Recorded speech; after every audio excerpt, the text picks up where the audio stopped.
रोजगार की विशेषताओं में सबसे पहले जानेंगे रोजगार का मतलब क्या होता है। कुछ लोग दूसरे लोगों के लिए काम करते हैं अथवा वेतन, सैलरी, वेज वेतन के रूप में अर्जित करते हैं और अपना जीवन यापन करते हैं, रोजगार कहलाता है। इसका जो मेन कैरेक्टरिस्टिक है, वो है दूसरों के लिए काम, दूसरे के लिए काम, वर्क टू अदर।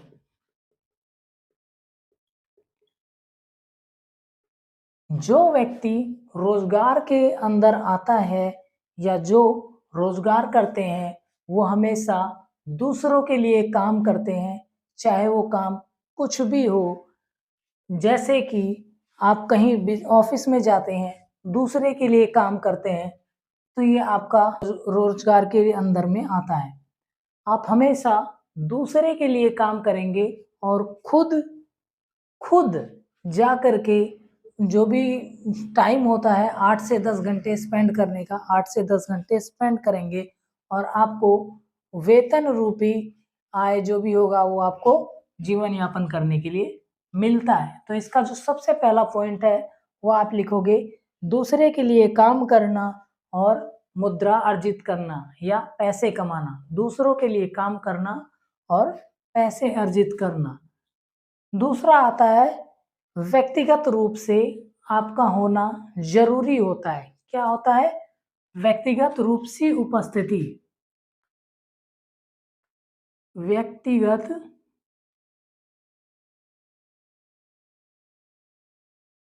उपस्थिति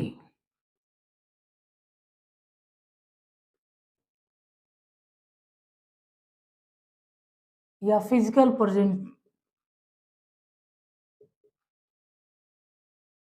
फिजिकल उपस्थित होना जरूरी है। अगर आप उपस्थित नहीं होते हो उस चीज पे, तो आपके ऊपर क्या होता है, वहां पे ये रोजगार नहीं माना जाएगा।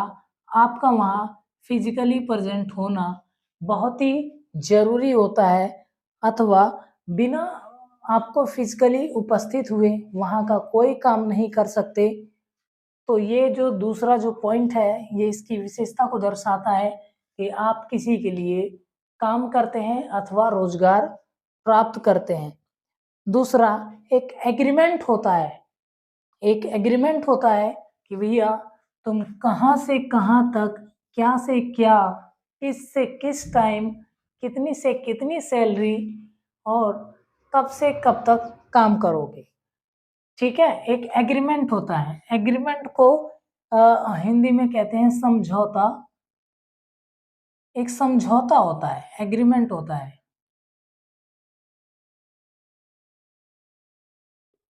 एम्प्लॉयमेंट के अंदर एक समझौता होता है कि भैया आप इस टाइम से टाइम तक काम करोगे, आपकी जो सैलरी रहेगी ये रहेगी, ठीक है, आपको इतना टाइम लीव मिलेगा, ईटीसी वगैरह वगैरह। ठीक है, तो आपको क्या है, समझौता करना पड़ता है। अगर आप ऐसा नहीं करते तो आपको सैलरी कटने अ, अथवा पनिशमेंट के रूप में सैलरी कटना और थोड़ा बहुत सुनना भी पड़ सकता है। चौथा जो चीज़ें आता है, आप कितना भी पढ़े लिखे हो, कितना भी कुछ भी क्यों ना हो, अगर आप कहीं पे काम करते हो, कहीं पे एम्प्लॉयमेंट करते हो, जॉब करते हो, तो आप हमेशा वहाँ के क्या रहते हो, नौकर रहते हो। क्या रहते हो? नौकर, सर्वेंट। आप कभी भी मालिक की बराबरी नहीं कर सकते। मालिक जो बोलेगा वो करना पड़ेगा। मालिक बोलेगा कि भैया तुम्हें आधे घंटे के लिए और एक्स्ट्रा काम करना है, नाइट लगाना है, एक्स्ट्रा एफर्ट करना है, और उसके लिए वो चाहे आपको पे करे अथवा ना करे, वो चीज़ अलग है। लेकिन आप ऑफिस के, आप उस जगह के नौकर समान रहोगे। क्योंकि ये पॉइंट सुनने में, देखने में, लिखने में अच्छा नहीं लग रहा, लेकिन ये पॉइंट अच्छे अच्छे जो थीजर्स हैं उन्होंने लिखा है। क्योंकि ये माइंड साइकोलॉजी होती है और ऐसा ट्रीटमेंट भी होता है। तो इस वजह से उन्होंने ये सारा पॉइंट रखा है। पांचवा जो पॉइंट होता है वो होता है पूंजी की आवश्यकता नहीं होती भैया। आप खाली हाथ भी जाओगे ना, भैया मुझे नौकरी चाहिए, तो आपको नौकरी पे रख लिया जाता है अगर वहां पे जगह खाली होती है। तो क्या होती है यहाँ पे, पूंजी की आवश्यकता नहीं होती, पूंजी की आवश्यकता नहीं होती। यहां लिखोगे नॉट रिक्वायरमेंट ऑफ कैपिटल।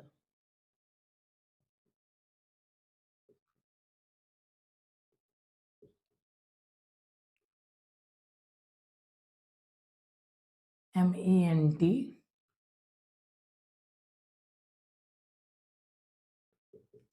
अब ये नोट कैपिटल क्या होती है यार, पूंजी क्या होती है, कैपिटल क्या होती है? कैपिटल वह पैसा होता है जो बिजनेसमैन बिजनेस में पहली बार में लगाता है, कैपिटल कहलाता है। अथवा यदि मैं अपनी कंपनी में ट्राई लिंक में कोई भी पैसा लगाऊंगा फर्स्ट टाइम में, तो वो मेरा कैपिटल कहलाएगा, अथवा पूंजी की आवश्यकता इसमें नहीं होती। ठीक है, तो जो बिजनेस में पहली बार में लगाया जाता है पैसा, उसको कैपिटल कहते हैं। अब क्या है, इसमें कैपिटल की आवश्यकता नहीं होती। अगर आप खाली हाथ भी जाएंगे किसी के यहाँ नौकरी मांगने, तो आपको, अगर वहां पे पोस्ट खाली होगी तो आपको रख लिया जाएगा, आपसे ये नहीं पूछा जाएगा आपके पास कितने पैसे हैं, आपके पास कितने बैंक अकाउंट है, वगैरह वगैरह वगैरह। ठीक है, तो इसमें पूंजी की आवश्यकता नहीं होती। अगर पूंजी होती तो जाते ही क्यों। ठीक है, तो अगला जो पॉइंट आता है, जोखिम नहीं होना। क्या नहीं होना? जोखिम नहीं होना। कोई जोखिम नहीं होता भैया, अगर बिजनेस के अंदर आपको कोई जोखिम नहीं होता। जोखिम ना होना, नो रिस्क, कोई रिस्क नहीं, कोई रिस्क नहीं, कोई रिस्क नहीं भैया। आप वहां पे काम कर रहे हो, आपको सैलरी या वेजेस जो भी है आपको मिल रहा है।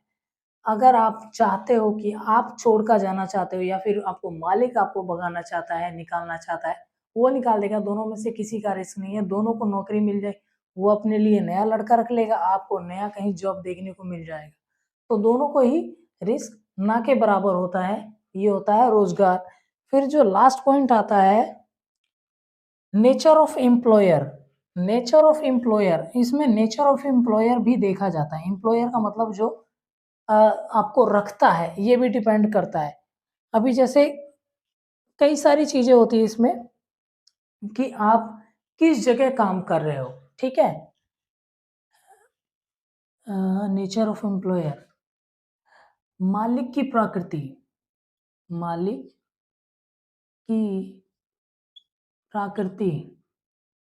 अब नेचर ऑफ ओनर,